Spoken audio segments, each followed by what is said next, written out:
প্রত্যাশা মতোই কংগ্রেস ছাড়ার একদিন পরই বিজেপিতে যোগ দিলেন অশোক চৌহান। মঙ্গলবার মহারাষ্ট্রে প্রাক্তন মুখ্যমন্ত্রীকে গেরুয়া শিবিরে স্বাগত জানালেন উপমুখ্যমন্ত্রী দেবেন্দ্র ফড়নবিস। সোমবারই কংগ্রেস থেকে ইস্তফা দিয়েছেন অশোক চৌহান। প্রদেশ কংগ্রেসের বেশ কিছু সিদ্ধান্তে তিনি অসন্তুষ্ট ছিলেন বলেই জানা গিয়েছে। কংগ্রেস তথা মহা বিকাশ আগামী সরকারের জন্য এটি বড় ধাক্কা বলেই মনে করছেন রাজনৈতিক বিশ্লেষকরা। ফের মহারাষ্ট্র কংগ্রেসে বড় ধাক্কা। এবার দল ছাড়লেন মহারাষ্ট্রের প্রাক্তন মুখ্যমন্ত্রী অশোক চৌহান। সোমবার সকালে দলের প্রাথমিক সদস্য পদে ইস্তফা দিয়েছেন এই প্রবীণ কংগ্রেস নেতা। পরে বিধানসভা স্পিকার রাহুল নার্ভেকারের কাছে পদত্যাগপত্র পাঠান ভোকার কেন্দ্রের বিধায়ক অশোক। গত মাসেই রাহুল গান্ধীর ভারত জোড়ো ন্যায় যাত্রা চলাকালীন কংগ্রেস ছাড়েন মিলিন্দ দেওরা। তিনি একনাথ শিন্ডের শিবসেনায় যোগ দেন। তারপর কংগ্রেস ছেড়ে অজিত পাওয়ারের দলে যোগ দেন মহারাষ্ট্রের প্রাক্তন মন্ত্রী বাবা সিদ্দিকি। দুজনেরই কংগ্রেসের সঙ্গে সম্পর্ক ছিল প্রায় কয়েক দশকের। লোকসভা ভোটের মুখে একের পর এক পোড় খাওয়া কংগ্রেস নেতা দল ছাড়ায় অস্বস্তিতে পড়েছে দলীয় নেতৃত্ব। অশোকের বাবা শঙ্কররাও চৌহানও মহারাষ্ট্রের মুখ্যমন্ত্রী ছিলেন। 2008 সাল থেকে 2010 সাল পর্যন্ত অশোক মুখ্যমন্ত্রী ছিলেন। শুধু তাই নয়, বিভিন্ন সময়ে তিনি দলের বহু সাংগঠনিক গুরুত্বপূর্ণ পদ সামলেছেন। সূত্রের খবর, অশোক বিজেপিতে যোগ দিতে পারেন। বিজেপির টিকিটে তিনি রাজ্যসভায় যেতে পারেন। তার সঙ্গে আরও জনাদশেক কংগ্রেস বিধায়ক দল ছাড়তে চলেছেন বলে সূত্রের খবর।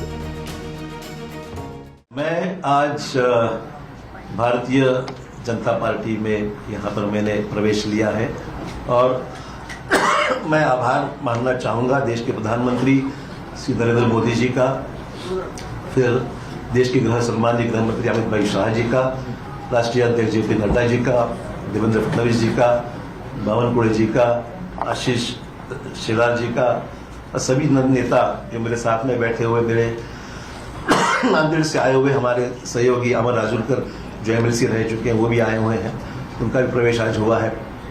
मैं आभार मानूंगा भारतीय जनता पक्ष के नेतृत्व की, उन्होंने मुझे आज ये मौका भारतीय जनता पार्टी में आने न्योता दिया और काम करने की यहाँ पर मुझे यहाँ पर संधि दी है, एक मौका दिया है, उसलिए मैं उनका दिल से शुक्रिया अदा करता हूँ।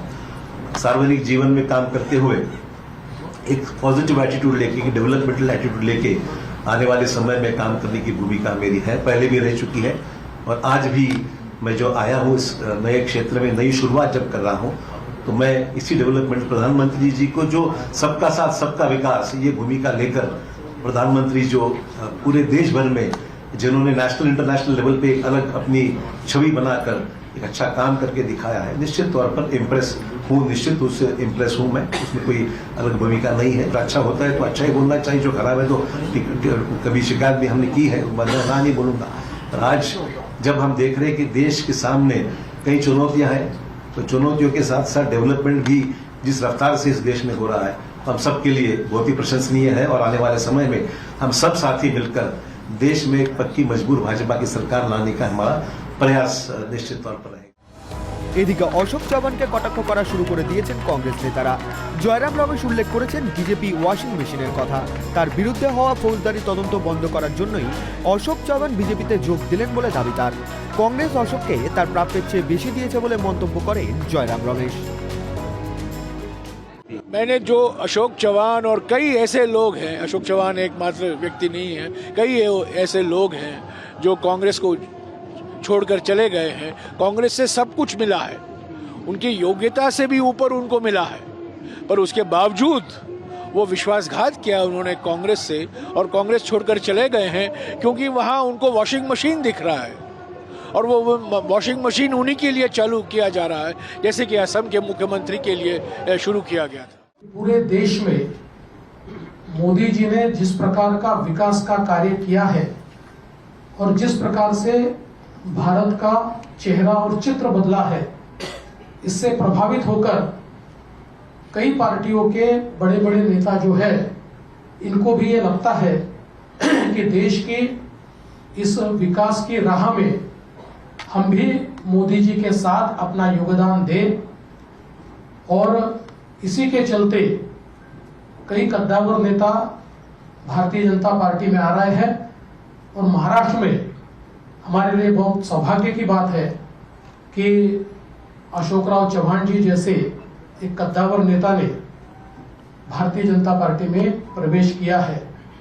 और जब हमारी उनसे चर्चा हुई उस समय उन्होंने बहुत स्पष्ट रूप से कहा कि मैं बड़े से बड़े पद पर रहा हूं, इसलिए मेरे लिए पद कोई मायने नहीं रखता।